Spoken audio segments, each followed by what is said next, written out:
શ્રી વલ્લભાધીશ કી જય, ગિરિરાજ ધરણ કી જય, શ્યામ સુંદર શ્રી અમને મહારાણી કી જય, શ્રી ગુસાઈજી પરમ દયાળ કી, શ્રી ગોકુલ નાથ કી જય, દાવ દયાળ કી જય, श्री नवनीत प्रिया लाल की जय, अपने माथे बिराजता सेव्य स्वरूप की जय, बधाई वैष्णव ने जा जा करीन जय श्री कृष्ण, जय श्री कृष्ण.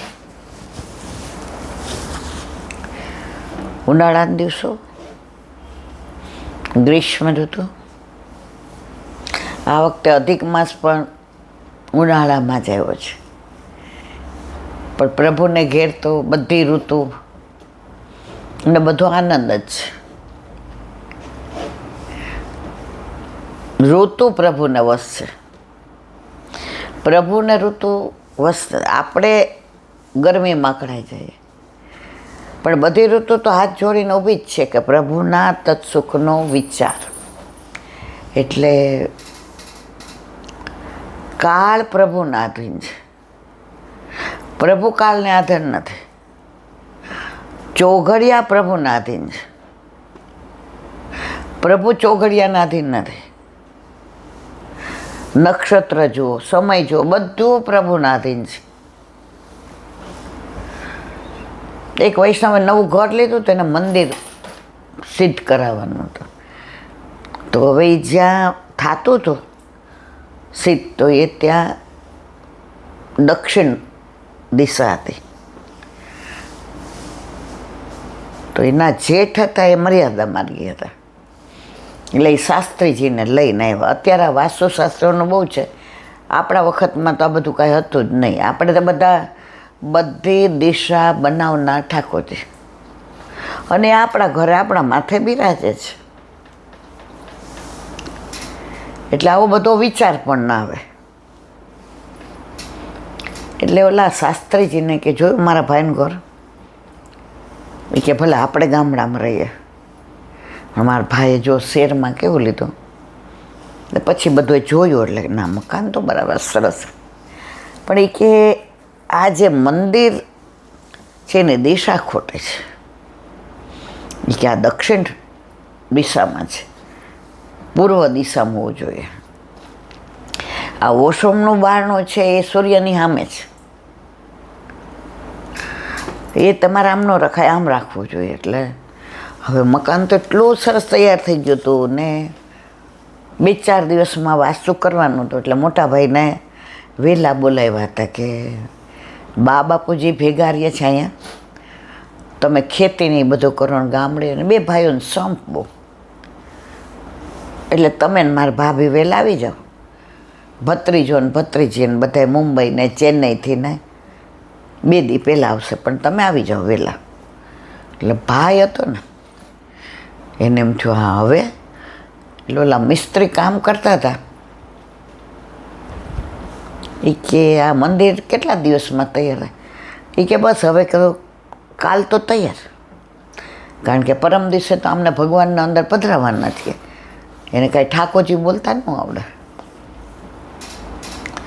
હવે બિચારા ભાઈને જીવ ઊંચો થઈ ગયો. એટલે શાસ્ત્રીજીને તો એણે દક્ષિણા આપી, ચા પાણી પાયા. એટલે સાંજે પછી બધા આવ્યા નવા ઘરે. એટલે ભાઈને કે જો અહીંયા આમ ને તેમ ને, મા બાપ કહે કે આપણું તો હૈયું ટાઢું થાય છે. કાઠિયાવાડીયું એટલે એવું જ, આપણું હૈયું ટાઢું થાય કે જો. એટલે નાનો ભાઈ કે એમ કેમ કહ્યો છે ભાઈ, હજી અમારા 2 ભાઈનું બધું ભેગું છે. આ મકાન બાપુજીના નામે છે. હજી ગામડે મોટો ભાઈ કે બધું નાનકાનું જ છે, મારે ક્યાં એ કે કાંઈ ચિંતા છે. કે છોકરાને ભણાવવાનું કરવાનું બધું નાનકો કરે જ, મને તો કાંઈ ખબર નથી. મા બાપની આંખમાં હરખના આંસુ આવી ગયા કે આ કળિયુગમાં પ્રભુએ મને એ કે કૃષ્ણ બલરામની જોડ જેવા છોકરાઓ આપ્યા છે કે. એટલે ભાઈ મોટો ભાઈ જરાક આમ ઢીલો લાગ્યો. એટલે નાના ભાઈ પૂછ્યું એ કે નથી તબિયત બરાબર? એ કે ઓહો છે, કાઠિયાવાડમાં ઓહો એટલે સરસ. એ કે કાંઈ કે તબિયત ઓહો, એ કે કાંઈ ખૂટે નહીં કે. પછી કે નાનકા આવ નહીં કે વોશરૂમ બતાવો ને. એટલે વોશરૂમ ગયા એટલે પછી જવું નહોતું. એ કે નાનકા આ ઠાકોરજીનો રૂમ છે. એ કે આ બા પપ્પુજીનો રૂમની બાજુમાં જ હોય તો બાને એ કે તકલીફ ન પડે ને. આમ તો એ કે શ્રેયા બધુંય કરી દે, થાળ બા લઈ આવે, બાને બધી તૈયારી. એટલે બા એ કે સ્ટૂલ ઉપર બેઠા બેઠા ઠાકોરજીની સેવા કરે. કે નાનકા હવે એ કે હું તને હું વાત કરું. કે કયો ને ભાઈ, જે હોય કયો. એ કે પેલા રઘા શાસ્ત્રી આવ્યા હતા ગામના, ઓળખ ને, એના એ કે ખરીદી કરવી હતી, મારે તાર ઘરે આવું હતું. એટલે ગાડી એની હતી. એટલે બાઈ આપણને શીખવાડ્યું કે બ્રાહ્મણોનું આટલું લેવાય નહીં. એટલે કે મેં એને કે રઘા 2 ટાઈમના પેટ્રોલના પૈસા. એ કે ભાઈ બહુ સારું કર્યું, આપણે આવા સારા કામે આવતા હોય તો 1000 હું 1100 દેવાતા ને. એ કે નાનકા બોલ મેં 1100 જાય ભાઈ કે. પણ એ કે શું, એ કે રઘા શાસ્ત્રી એવું કહેતા હતા કે આ દિશા દક્ષિણની છે, એટલે અહીંયા ઠાકોરજી ના રખાય, આ પૂર્વની કરનાર. તો પાછળથી એના બા આવ્યા ને, એ 2 ભાઈઓ આ વડછડ વાતો કરતા હતા તો બા સાંભળતા હતા બધું. એટલે આપણે જે આ બારણો છે ને એ બોથમાં ઊભા રહ્યા કે શું વાત કરે છે. એટલે નાનકાએ કીધું એ કે આ બધું બાએ કર્યું છે ભાઈ. મંદિરમાં મને આપણે બ્રહ્મ સંબંધી, આપણે બા કહીએ એટલે હવાર મંગળે ચારેજી ભરીએ. કોક વાર કે શ્રેયા વહેલી મૂડી ઉઠે તો આપણે બુહારી કરીએ, મંદિર વસ્તુ કરી દઈએ. કે શહેરમાં તો ગાય હોય નહીં, આપણે કે ફાર્મ હાઉસ ને બધું કે દૂધ આવે અને ઘી તો તમે ત્યાંથી મોકલાવો છો. કે ઘઉં ને બધું ત્યાંથી આવે, ખાલી કે ફાર્મ હાઉસ ને દૂધ આવે. એટલે કોક વાર કે આપણે ગરમ. બાકી કે મને આ બધી દિશાની ના અહીંયા ભગવાનના એ કે એ ભાઈ મને ખબર ને, ભાઈ એન્જિનિયર હતો આઈટીનો, એટલે બધું એનામાં જ હતો. એ કે હવે એ કે બાને કેવી રીતે, જો પહેલાં છે ને બધા બાથી ફાટી પડતા બાપુજીથી. હવે તો બા વિચાર કરે કે આજે કરોડોની જમીન છોકરાઓને આપી દીધી, 10,000 દાન પુણ્ય માટે જોઈએ છે, માગવા કેવી રીતે. ને માગીએ એટલે તરત એમ કે કાલે દઈશ, આજે દઈશ. આમાં જોવું પડે મારે. એટલે બા ને કે કોણ, ત્યાં બાએ કીધું કોઈને કહેવાની જરૂર નથી. આ રહી ભાઈ. એ કે હું કહેતો કે એ કે બા ઓલા રઘા શાસ્ત્રી આવ્યા હતા ને, એ કે ઓલા ચોરે રોજ કથા કરે છે જ ને આપણા ગામમાં. એ કે હા, એ ક્યાંય ખરીદી કરવા આવતા હતા એટલે એની ગાડીમાં ભેગો આવ્યો. એ કે તો એની બ્રાહ્મણ. એ કે બા મેં 2 ટાઈમના પેટ્રોલના ભરાવી દીધા, 600 જ થાય પણ મેં 1100 આપ્યા. હવે શું કેવું તારે. એ કે એવું કહેતા હતા કે આ દક્ષિણ દિશા મંદિર ન હોય અને આ વોશરૂમના બારણા છે ને સૂર્યનારાયણ તરફ ના હોય, એ આમ હોય ને અહીંથી આમનો. બા કોઈ ઉભર. એ કે દિશા કોણે બનાવી. એ કે ઠાકોરજીએ. એ કે ભઈલું આપણને કોણે બનાવ્યા. એ કે ઠાકોરજીએ. આ બધુંય ઠાકોરજીએ કર્યું. પણ કોઈ આપણને પૂછે કે ઠાકોરજી કોના, તો આપણે શું કહીએ, મારા.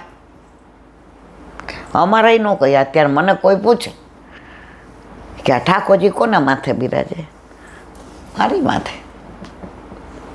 આમ પોરહાય ને હરખાય ને સાંભળ. આપણામાં પ્રભુને જ્યાં બિરાજવું હોય ને એ નક્કી કરે કે એને ક્યાં બિરાજવું છે.